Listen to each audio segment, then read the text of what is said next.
জ্বালানি তেলের দাম বৃদ্ধিতে জনজীবনে কি প্রভাব পড়েছে সে বিষয়ে খবর রাখছেন সহকর্মী জাহিদুল ইসলাম। বিস্তারিত জানাতে যুক্ত হচ্ছেন আমাদের সাথে।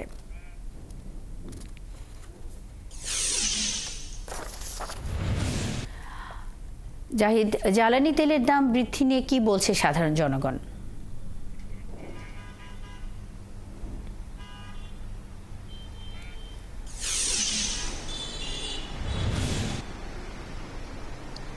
আমরা যেমনটি জানি যে বিশ্ববাজারে যে জ্বালানি তেলের দাম ওঠানামা করে সেটার সাথে ওঠানামা বাংলাদেশেও সমন্বয় করা হচ্ছে। যেমনটি জানুয়ারির 1 তারিখে জ্বালানি তেলের দাম প্রতি লিটারে 1 টাকা কমানো হয়েছিল, আবার বিশ্ববাজারে দাম বাড়ার কারণে আজকে অর্থাৎ 1 ফেব্রুয়ারি থেকে জ্বালানি তেলের দাম আবার প্রতি লিটারে 1 টাকা সমন্বয় করা হয়েছে। তো আমরা এখানে রাজধানীর বিভিন্ন পেট্রোল পাম্প ঘুরে দেখেছি, সেখানে সাধারণ জনগণের সাথে কথা বলেছি, যারা জ্বালানি তেলের ক্রেতা তাদের সাথে কথা বলেছি, বিশেষ করে গণপরিবহনে যারা চড়েন বা গণপরিবহনের মালিক বা শ্রমিক তাদের সাথে কথা বলেছি।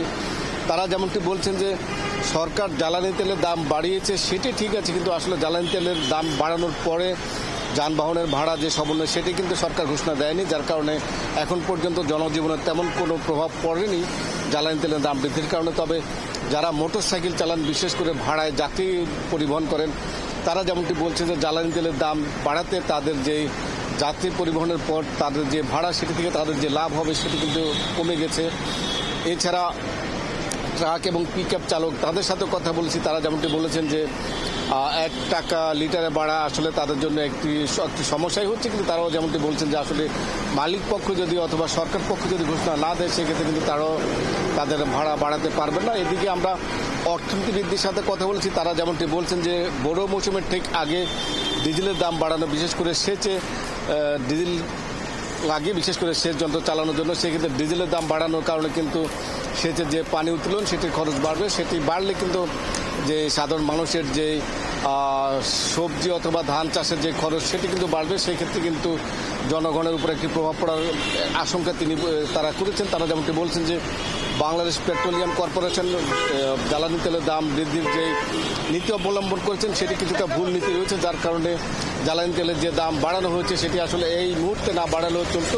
তিনি যেমনটি বলছেন যে বর্তমান প্রেক্ষাপটে জ্বালানি তেলের দাম কমানোর সুযোগ রয়েছে বাংলাদেশ পেট্রোলিয়াম কর্পোরেশনের হাতে, কিন্তু সেই ক্ষেত্রে দামটি না কমিয়ে দাম যেভাবে বাড়ানো হচ্ছে অথবা সমন্বয় করা হচ্ছে সেক্ষেত্রে সরাসরি না হলেও প্রত্যক্ষভাবে কিন্তু পরোক্ষভাবে কিন্তু সেটি মানুষের উপর একটি প্রভাব পড়বে। বিশেষ করে উচ্চ মূল্যস্ফীতির এই সময়ে যদি পরিবহন খরচ বাড়ে অথবা ফসল উৎপাদনের খরচ বাড়ে অথবা অন্যান্য ব্যয় যদি বাড়ে জ্বালানি তেলের দাম বৃদ্ধির কারণে, সেক্ষেত্রে কিন্তু সাধারণ মানুষ একটু ভোগান্তিতে পড়বে। সেক্ষেত্রে তাদের যে জনজীবনের যে নিত্যদিনের যে ব্যয় সেটি কিন্তু তাদের বাড়বে। সেক্ষেত্রে জ্বালানি তেলের প্রভাব এখনই যদি না পড়ে তারপরও এটি দীর্ঘমেয়াদী কিন্তু একটি কুফল রয়েছে এবং সেটি তারা পাবেন বলে আশঙ্কা করছেন অর্থনীতিবিদরা। জাহিদুল ইসলাম, অসংখ্য ধন্যবাদ যুক্ত এই তথ্য জানাবার জন্য। সঙ্গেই থাকবেন দর্শক। জ্বালানি তেলের দাম বৃদ্ধিতে জনজীবনে কি প্রভাব পড়েছে এই বিষয়ে কথা বলতে জাহিদুল ইসলাম যুক্ত ছিলেন।